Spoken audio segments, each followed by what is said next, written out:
గీతా గోవిందం రామ్మా.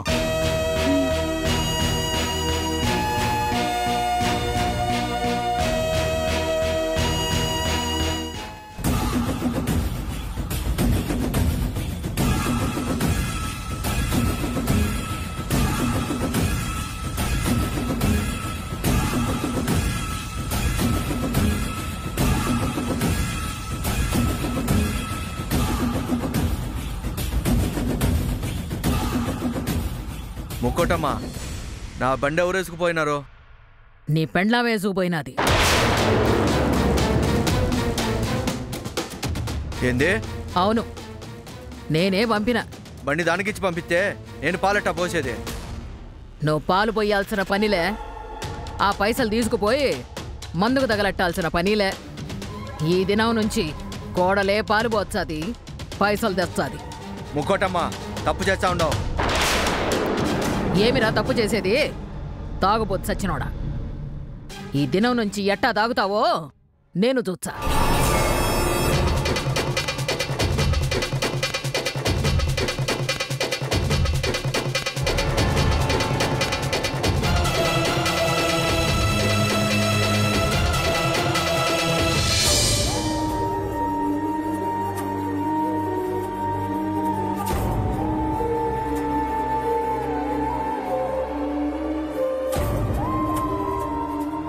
Thank you.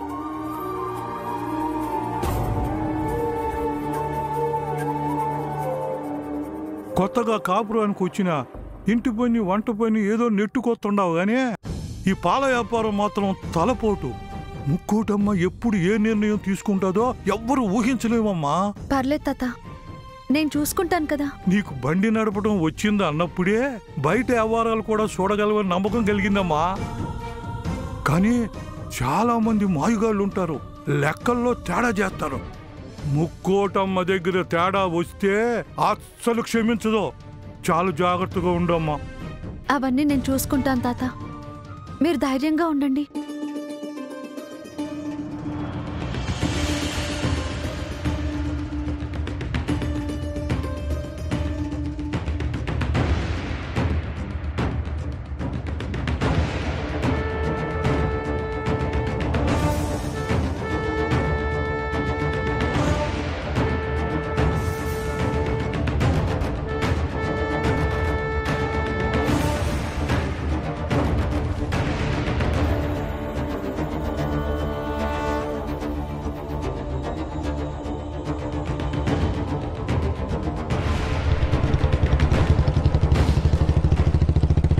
Geethamma, ఇక్కడ బండి ఆపమ్మా.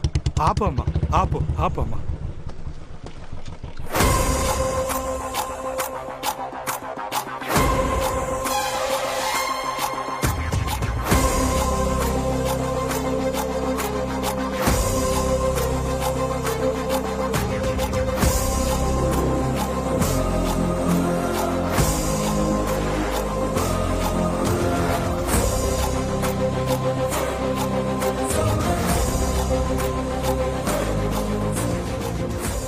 ఏంటి తాత అలా చూస్తూ ఉండిపోయావు?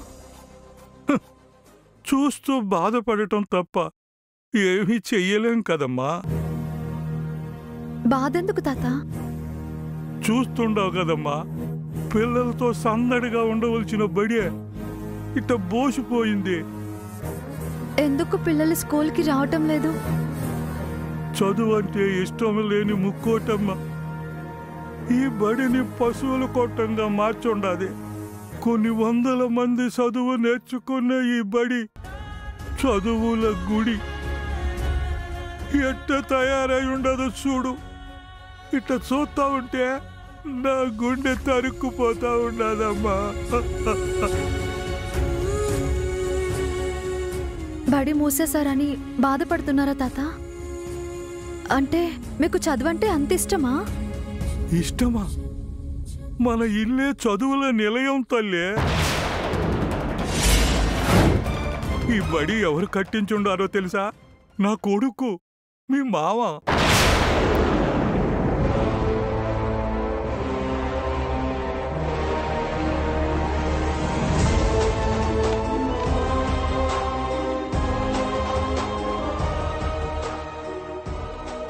మావయ్య గారు కట్టించారా? అవునమ్మా, ఈ బడే కాదు, ఈ చుట్టుపక్కల 10 ఊళ్ళల్లో బడులు కట్టించుండాడమ్మా నా కొడుకు. చదువు లేని ఎంతో మందికే చదువు నేర్పించుండాడు. చదువు వద్దు అన్నోళ్ళకి దాని విలువ చెప్పి చదువుకునేలా చేసి ఉండాడమ్మా నా కొడుకు. ఎవరైనా పై చదువులకు పోవాలంటే నా కొడుకు పైసలు ఇవ్వాల్సిందే. ఎవరైనా ఫస్ట్ క్లాసులో పాస్ అయితే ఈ ఇంట్లో పాయసం చేసి ఊరందరికీ పంచేవాడమ్మా. వాడికి చదువే పండగ, చదువే జీవితం, చదువే సర్వస్వం. ఆడు నా కొడుకు కాదమ్మా, ఆ చదువుల తల్లి కొడుకు.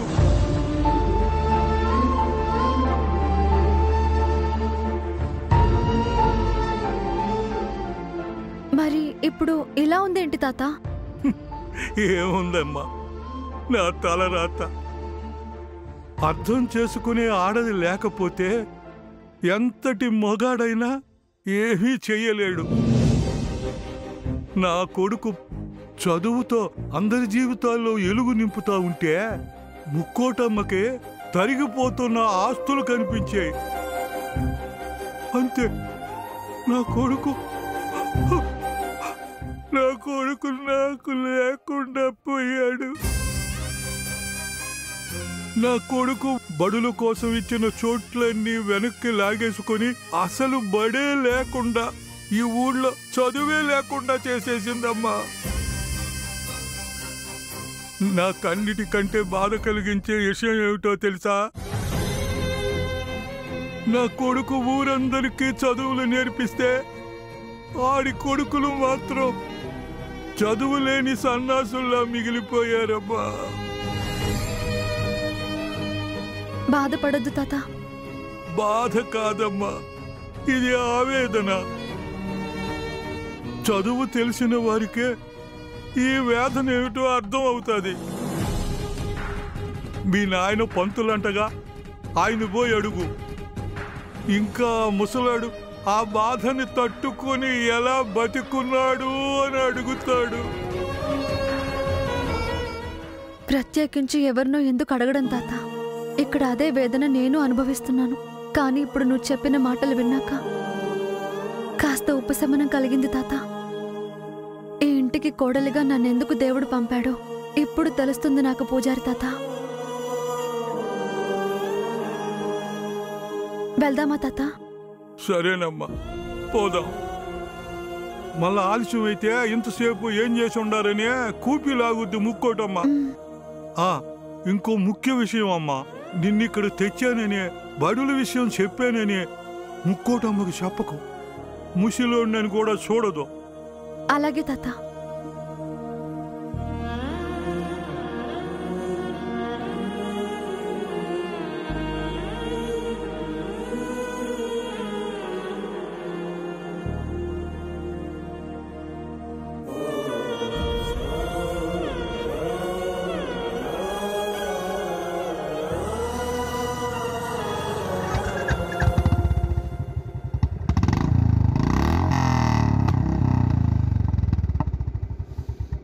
ఏందమ్మా ఏడాపినావా? ఏడ మన ఖాతాలేమి లేవుగా? చిన్న పనుంది తాత, చూసుకుని వస్తాను. మీరింటికి వెళ్ళండి. ఏందమ్మే, పనుందని పోతావా? ముక్కోటమ్మ సంగతి తెలిసే ఈ మాట అంటుండావా? తిరిగి వచ్చినాక ఏం చేస్తుందో ఏమంటుందో ఊహించలేము. ఏం కాదు తాత, అత్తయ్యతో నేను మాట్లాడతాను కదా. మీరు ధైర్యంగా వెళ్ళండి. ఏం ధైర్యమో ఏందోనమ్మే, నీ తీరు చూస్తా ఉంటే ఒక్కొక్కసారి ధైర్యంగా ఉంటది. ఎక్కడ ముక్కోటమ్మ చేతిలో పడతావేమోననే భయం కూడా వేస్తా ఉండదు. భయపడాల్సిన అవసరం లేదు తాత, వెళ్ళమని చెప్పాను కదా. సరే, కోళ్ళు ఏడకపోయినదంటే ఏం చెప్పమంటా? మీ కోడలే సమాధానం చెప్తుంది అని చెప్పండి.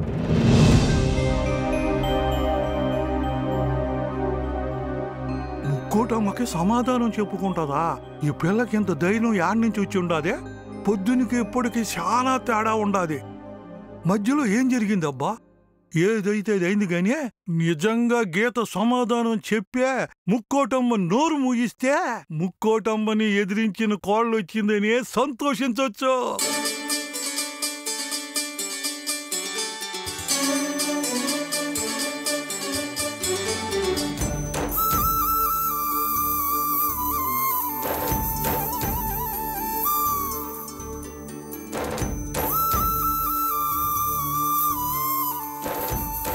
తాత, ఏంటమ్మా మళ్ళీ వచ్చావు? నన్ను ఆశీర్వదించండి తాత. ఇష్టకామ్యార్థ ఫలసిద్ధిరస్తు. లేమ్మా.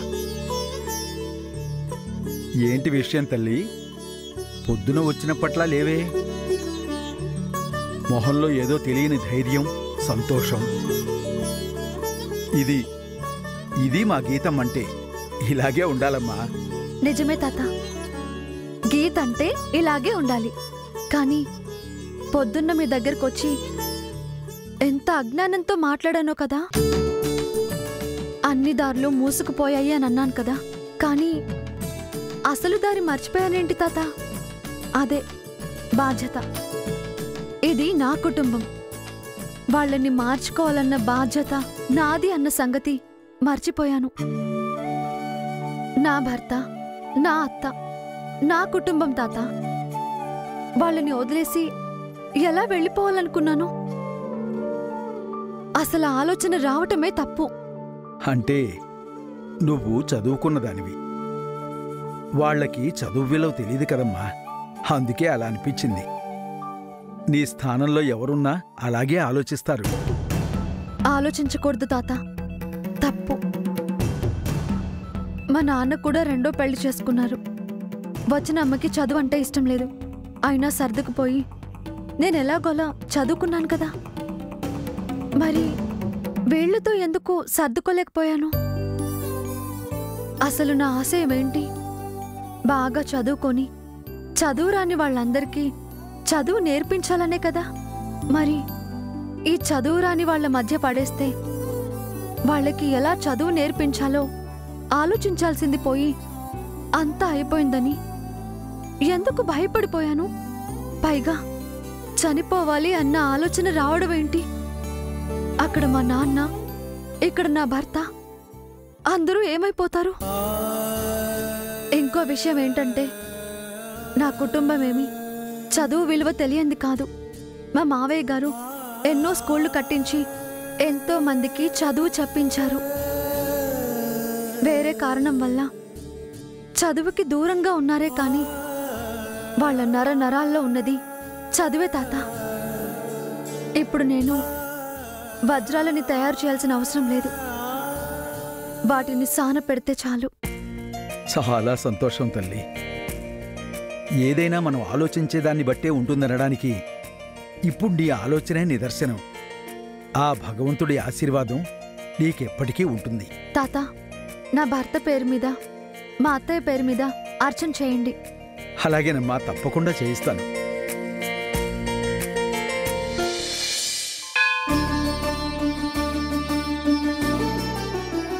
ఓం శ్రీ కాంతాయ కళ్యాణ నిధేన ధీర్ధినాం శ్రీవేంకట నివాసాయ శ్రీనివాసాయ మంగళం. నేను అనుకున్న చోటుకే చేర్చావా? వాళ్ళందరికీ దూరం అవ్వాలనుకున్నాను. కానీ ఆ ఇల్లు చదువుల నిలయమని నాకు అర్థమైంది. ఎలాగైనా సరే వాళ్ళని మార్చే శక్తి నాకివ్వు స్వామి.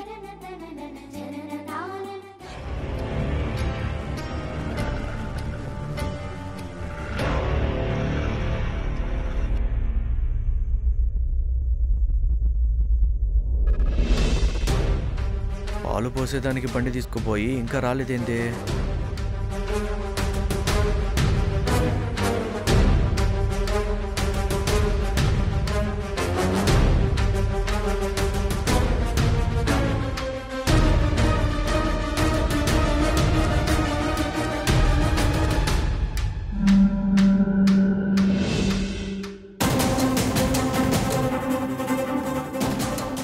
ముక్కటమా, ముక్కటమా, ముక్కటమా.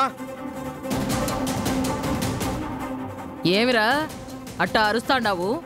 ఇంకా నీ కోడలు రాలేదేమే? ఎంతసేపు పాలు పోతాండదే? నా కోడలు నీ మాదిరి తాగుబోతు కాదులేప్ప. అరగంట ఆలస్యమైనా తిన్నగా ఇంటికే వచ్చా. అట్టయితే రేపటి నుంచి నడిచిపోమని చెప్పు. నాకు బండి కావాలా, చాలా పనులుంటాయి.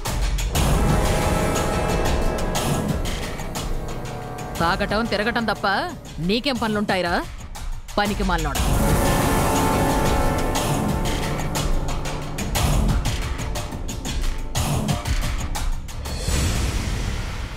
గీతం మేము అత్తకి నేను సమాధానం చెప్పుకుంటాను అని పోయి ఉండాదే.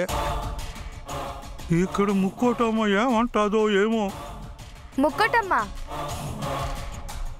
వదిన పులిగోరు కలిసి బండి మీద పోయిండారు కదా, పులిగోరు ఒక్కడే నడిచొచ్చా అంటేంది?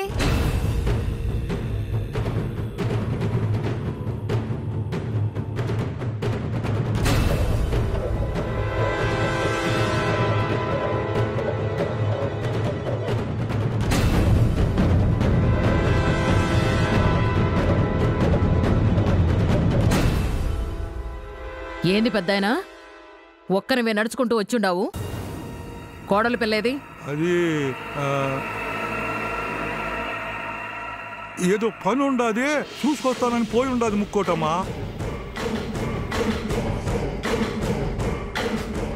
ఏం పని పెద్దాయనా? ఏదో పని ఉండాదని అత్త అడిగితే నేను సమాధానం చెప్పుకుంటానని పోయి ఉండాది.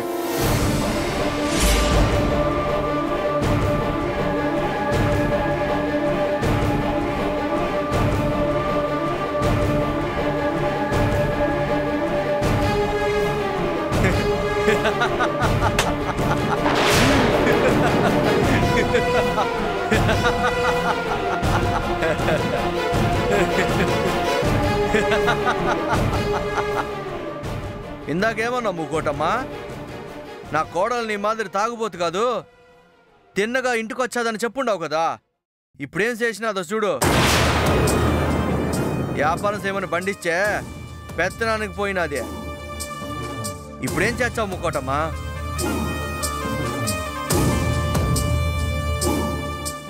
ఏదో ముఖ్యమైన పనే ఉండి ఉంటుంది ముక్కోటమ్మా, లేకపోతే ఎందుకు పోతాదే? వచ్చినాక ఎక్కడికి పోయిందో చెప్తుంది కానీ కోపం తెచ్చుకోకు ముక్కోటమ్మా. ఏ ముసలాడా, వీడు ఎవరికి వత్తాసు పలకాల్సిన అవసరంలే. బండి చేతిలో ఉంటే ఎవరికైనా అంతే ముక్కోటమ్మా. పనున్నా లేకపోయినా రోడ్డు మీద తిరుగుతానే ఉండాలనిపించాది.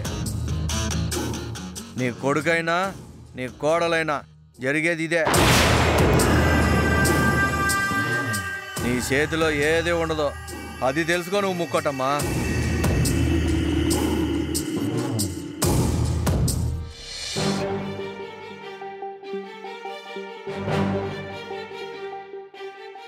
ఇప్పుడు గీతమ్మ వస్తే ముక్కోటమ్మ ఎన్ని మాటలంటదో ఏమో. అదే భయంగా ఉండాదయ్యా. అసలే నోట్లో నాలిక లేని పిల్ల. ముక్కోటమ్మ చూస్తేనేమో గయ్యాళి.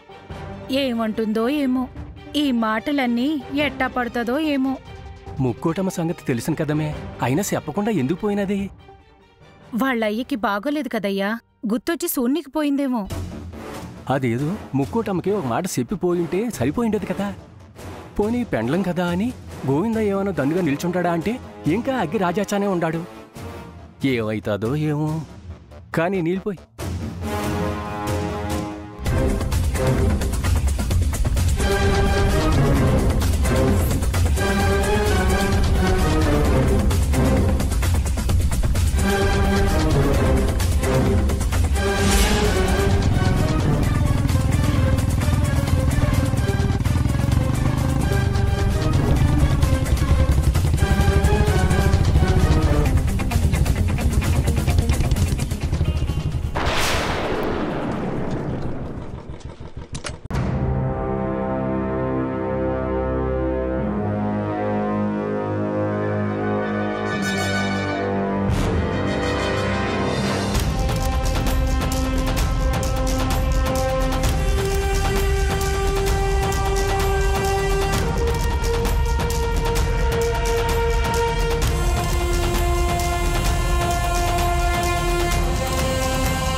ఆగమే.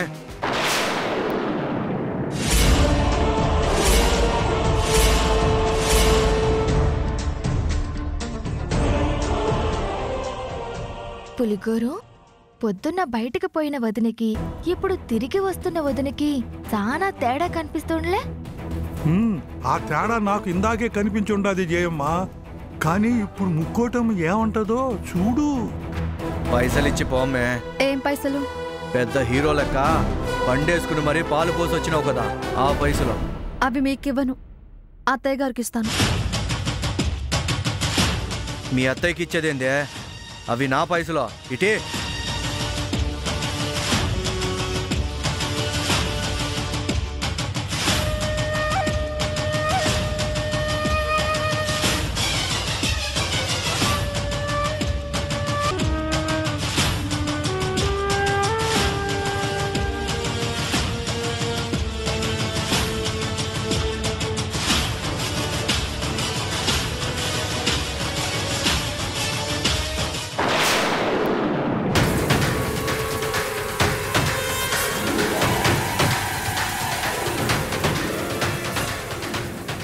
ఈ గోవిందు దగ్గర యాసాలా?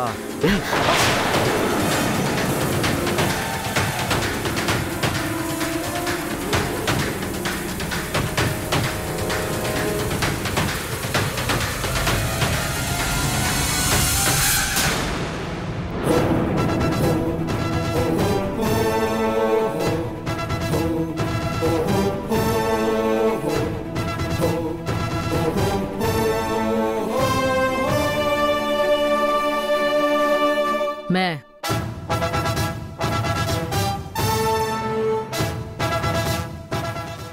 పెద్ద ఆయన్ని బయటనే దించి ఏడికి పోయినావు మే? గుడికి వెళ్ళాను అత్తయ్య. పొద్దున్నే పోయినావు కదా. అప్పుడు ఆయన పేరు మీద మీ పేరు మీద అర్చన చేయించడానికి వెళ్ళాను అత్తయ్య. ఇప్పుడు పాల వ్యాపారం అప్పగించారు కదా, 3 పువ్వులు 6 కాయలుగా సాగాలని మొక్కుకోవడానికి వెళ్ళాను. వ్యాపారం బాగుండాలని గుడికి పోయినావు సరే, మరి పైసలేడా?